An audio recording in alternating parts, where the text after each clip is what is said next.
warahmatullahi wabarakatuh. Perkenalkan, nama saya Mita Febriani. Saya adalah mahasiswa dari D3 Keperawatan Konsentrasi Anestesi di Universitas Bakti Kencana Bandung. Nah, di sini saya akan membuat sebuah video tentang resusitasi jantung, paru, dan otak atau biasa kita sebut dengan RJPO. Nah, mungkin langsung saja masuk ke definisi RJPO. RJPO adalah suatu usaha kegawat daruratan untuk memulihkan fungsi respirasi atau sirkulasi pada klien yang mengalami henti jantung atau henti nafas dan masih memiliki angka harapan hidup. Nah, kemudian tujuannya adalah untuk memberikan ventilasi yang adekuat, kemudian untuk mencegah kerusakan cerebri, dan kemudian untuk memberikan bantuan oksigen pada organ-organ vital pada manusia yang mengalami henti nafas atau henti jantung tersebut. Nah, kemudian apa saja sih indikasi untuk kita agar kita melakukan RJPO? Nah, yang pertama, indikasi dilakukannya RJPO adalah terhadap semua orang atau manusia yang mengalami henti nafas dan henti jantung. Nah, kemudian masuk ke yang selanjutnya yaitu kontraindikasi atau keadaan yang bagaimana sehingga kita tidak bisa melakukan RJPO. Nah, yang pertama, pada klien yang mengalami multiple fraktur kosta. Nah, kemudian pada klien yang misalnya sudah memiliki penyakit terminal atau penyakit yang sudah lama dan sudah kronis, dan biasanya sudah ada labelnya.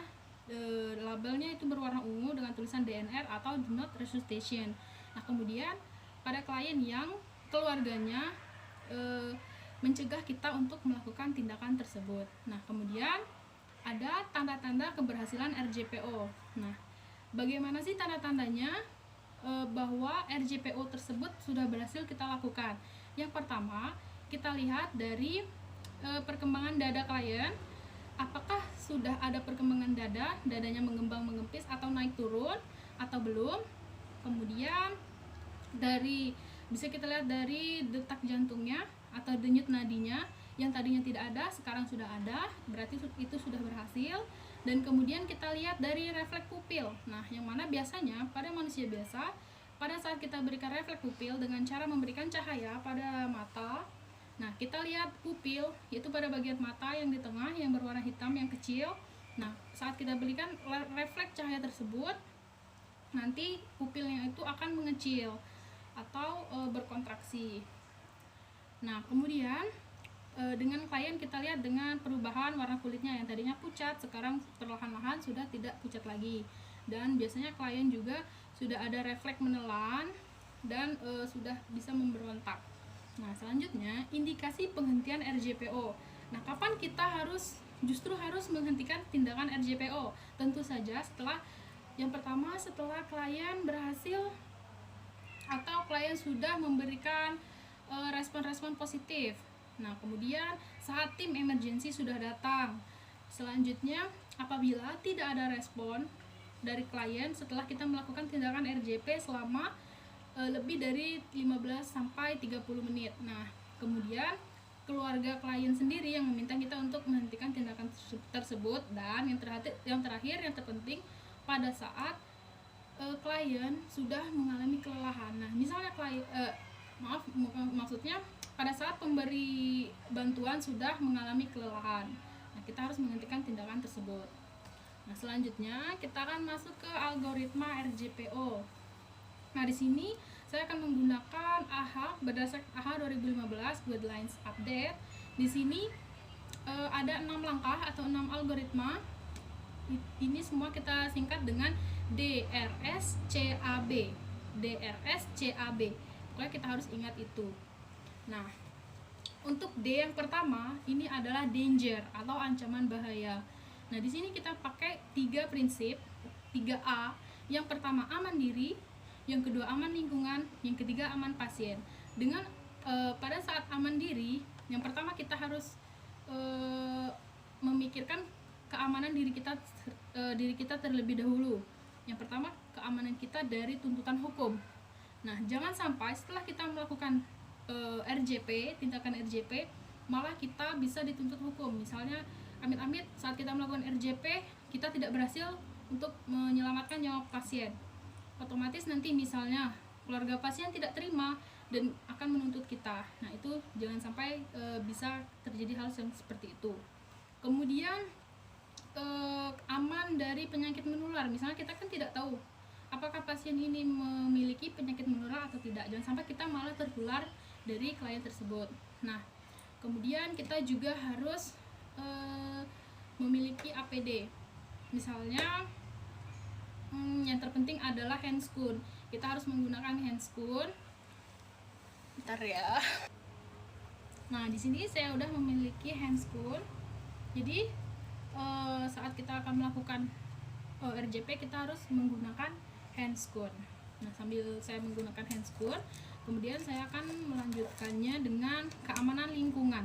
Nah, kita harus mengamankan diri kita dan klien dari bahaya. Misalnya kita bertemu klien di jalan raya, kan tidak mungkin kita melakukan tindakan RJP di jalan raya, bisa-bisa kita malah ketabrak mobil ataupun motor. Nah, misalnya klien pingsan di daerah reruntuhan, kan kita tidak mungkin melakukan RJP di daerah sana. Jadi kita harus memindahkan dulu klien ke tempat yang lebih aman, ke tempat yang permukaannya datar, keras, dan tidak licin. Nah, kemudian aman pasien. Nah, ini aman pasien kebalikan dari aman diri kita. Kalau tadi kemungkinan klien yang bisa menularkan penyakit kepada kita, nah di sini kemungkinan kita yang menularkan penyakit kepada klien. Nah, maka dari itu kita harus memastikan diri kita tidak memiliki penyakit yang menular, dan juga kita juga harus meyakinkan bahwa kita memang sudah memiliki spesifikasi, kita sudah memiliki sertifikat dan mengikuti pelatihan tentang BHD atau bantuan hidup dasar. Itu. Nah, kemudian masuk ke R, respon. Nah, di sini respon kita harus mengecek respon pasien dulu. Nah, di sini ada 4 tahapan atau 4 tingkatan kesadaran, disingkat dengan AFU. A adalah alert, artinya klien sadar.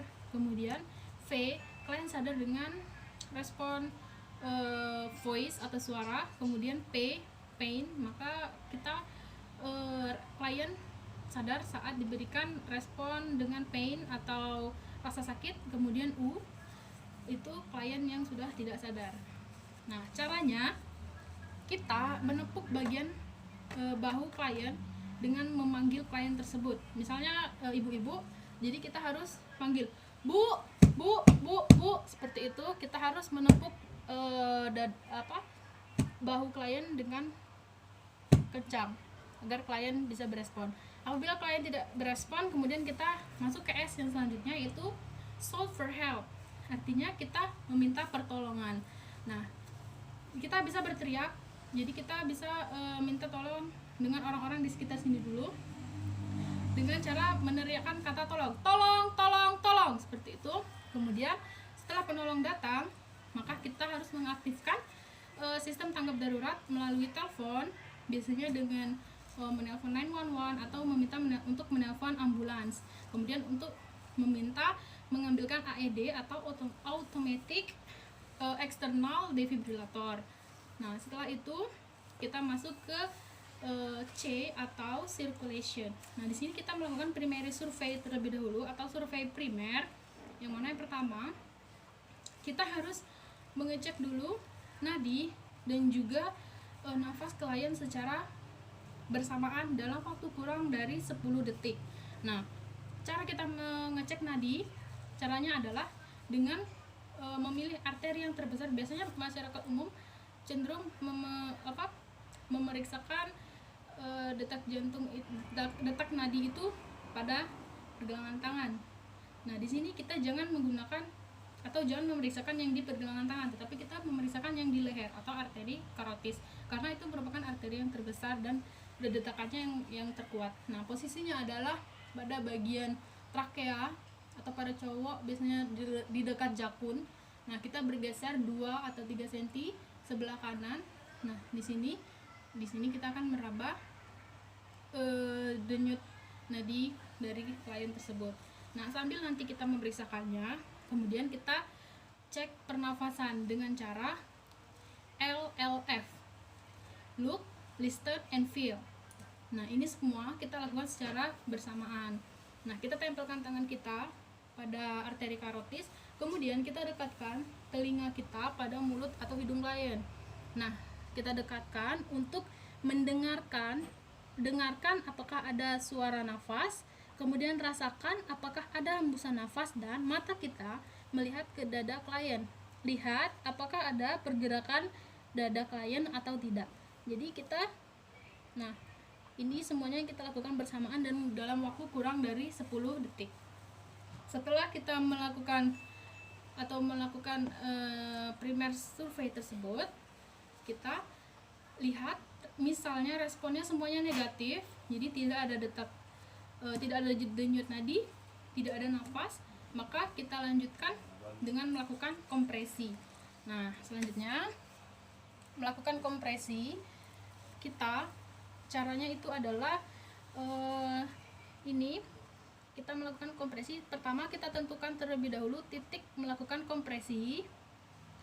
Nah, titik kompresi itu kita berada di pertengahan tulang sternum atau tulang dada. Nah, misalnya ini tulang dada, kita ambil di pertengahannya. Misalnya titiknya di sini, sudah kita tentukan titiknya di sini. Kemudian kita menggunakan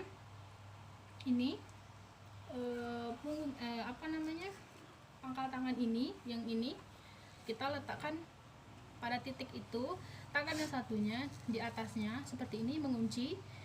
Nah, tangan ini lurus 90 derajat, tidak boleh bengkok seperti ini, tidak boleh. Jadi kita lurus, badan kita condong ke depan, pokoknya lurus seperti ini, harus lurus, tidak boleh terlalu seperti ini, tidak boleh seperti ini, maka dia hanya harus lurus seperti ini saja. Nah, semuanya lurus.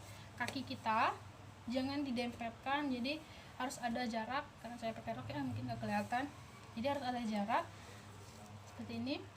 Kita melakukannya adalah dengan cara ditekan. Kekuatannya berasal dari bahu, bukan dari tangan atau dari organ yang lain, tapi dari bahu. Nah, kedalamannya adalah 5-6 cm. Jadi tidak boleh kurang dari 5 cm dan tidak boleh lebih dari 6 cm. Jadi harus pas ya. Kecepatannya 100 kali sampai 120 kali per menit. Nah, kita melakukannya itu dalam satu siklus. Kita melakukannya itu kompresinya 30 kali dan ventilasinya 2 kali, jadi 30 dibanding 2. Oke, kita coba sambil dihitung. Tidak boleh terlalu kuat, tetapi harus cepat kita melakukan kompresi tersebut. Kita hitung 1, 2, 3, 4, 5, 6, 7, 8, 9, 1, 1, 2, 3, 4, 6, 7, 8, 9, 2, 1, 2, 3, 4, 5, 6, 7, 8, 9, 3. Nah, setelah kita melakukan 30 kali kompresi, selanjutnya kita harus memberikan nafas buatan terhadap klien tersebut. Nah, sebelum memberikan nafas buatan, pastikan dulu tadi airway atau jalan nafasnya itu sudah bersih, dengan cara misalnya ini kepalanya head tilt, dengan cara head tilt dan chin lift. Head tilt itu jadi kepalanya kita dorong seperti ini agak susah ya karena ini bukan mannequin yang asli, jadi nah kurang lebih seperti ini. Nah, ini dagunya kita angkat seperti ini namanya tindakan head tilt dan chin lift. Nah, apabila klien dengan ada cedera servikal, maka kita harus menggunakan 2 tangan yang namanya adalah jaw thrust seperti ini ya. Mungkin kurang tepat ya, susah seperti ini. Nah, setelah kita melakukan itu, nah kita buka mulut klien. Misalnya kita tadi tidak tahu klien ini sebabnya apa, bisa terjadi henti nafas, henti jantung, maka kita buka mulutnya dengan cara cross finger seperti ini, bukan sarang hewa ya tapi buka mulutnya. Nah, setelah kita buka mulut, kita lihat apakah ada benda asing di dalam mulut. Misalnya terdapat benda asing di dalam mulut, kita bisa menggunakan 2 jari ini finger swab seperti ini. Nah, apabila jalan nafasnya sudah bersih, ini harus dipastikan jalan nafasnya bersih, karena kalau jalan nafasnya tidak bersih, maka kita percuma melakukan bantuan breathing atau bantuan nafas karena nanti tidak akan masuk. Nah, setelah semuanya bersih jalan nafasnya, maka kita baru bisa melakukan breathing. Nah, melakukan breathing itu 2 kali dalam 2 kali hembusan nafas. Nah, ini karena kita di luar, jadi posisinya kita memberikan bantuan nafas dari mulut ke mulut.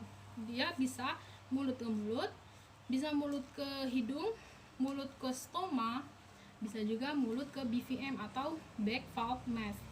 Nah, ini karena kita tidak mempunyai alat-alat yang lain, maka kita melakukannya mouth to mouth. Harusnya kita mempunyai itu ada namanya barrier device, itu seperti tisu. Jadi tisu itu kita letakkan di mulut klien agar mulut kita dan mulut kliennya tidak bersentuhan secara langsung. Jadi bisa meminimalkan resiko terinfeksi penyakit yang menular. Nah, saat kita memberikan bantuan nafas tersebut, caranya hidungnya kita tutup. Jadi hanya udara dari mulut kita masuk ke ke dalam mulut klien. Hidungnya ditutup. Nah, caranya itu kita harus mengambil nafas.